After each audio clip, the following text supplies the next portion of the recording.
Et nous sommes avec Bintou Sylla. Bonsoir. Bonsoir. Alors, vous êtes la directrice du label Sylla Records, spécialiste des musiques africaines et du patrimoine musical africain.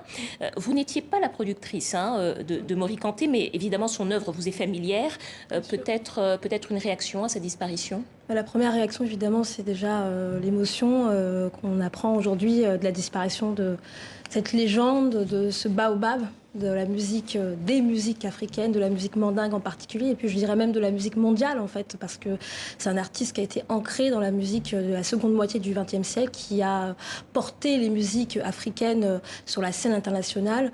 Et évidemment, mes pensées vont d'abord auprès de sa famille, de ses enfants, de son épouse Tata Sira, dont je présente aujourd'hui mes condoléances, et de tout le peuple guinéen, parce que je pense qu'en Guinée aujourd'hui, là ce soir, l'émotion doit être très vive, et pour tout le continent africain et le monde de la musique en particulier. Alors effectivement, vous disiez que c'était un baobab de la musique africaine. Pour vous, quel est son apport à lui, au patrimoine musical de notre continent?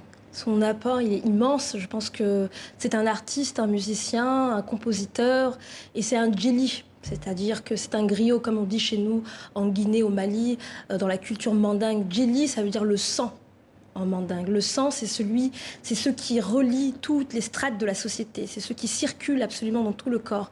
Et donc, il est issu d'une famille qui a hérité, qui a transmis cette connaissance de la musique, des instruments traditionnels mandingues, la kora, c'est quelqu'un qui faisait de la kora, qui faisait de la guitare, un instrument moderne, occidental, et il faisait cette fusion en fait entre la musique, le folklore mandingue africain et la musique moderne occidentale qu'il a porté jusque sur la scène internationale avec le titre qu'on connaît tous, qui est Kéké. Mais il a commencé au Mali parce qu'il est issu à la fois de la Guinée et du Mali. Sa maman était une Malienne, et aussi une griotte, une djeli.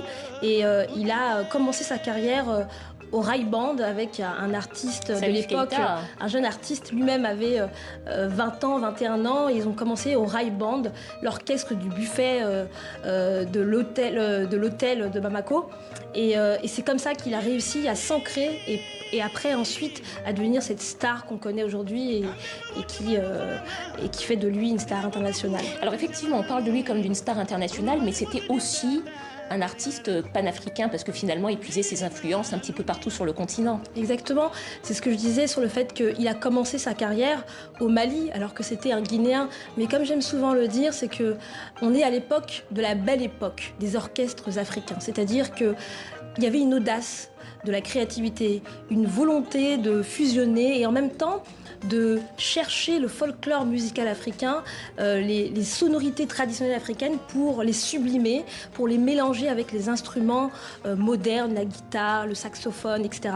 Et il fait partie de cette époque-là, et c'est pour ça aussi que c'est une forme de panafricanisme musical, parce que lui, guinéen, était dans un orchestre malien, il a vécu ensuite en Côte d'Ivoire, qui était dans les années 80 une plateforme tournante de la musique africaine. Exactement, une plaque tournante des musiques africaines pour tous les musiciens congolais, maliens, guinéens, ghanéens qui étaient en Côte d'Ivoire à la fin des années 80.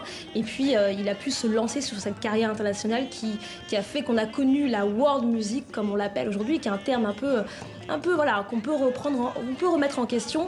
Mais évidemment, ça a été un pionnier et c'est un des rares artistes qui avait à la fois un ancrage sur le continent africain, dans sa culture mandingue en Afrique de l'Ouest et en même temps sur la scène internationale.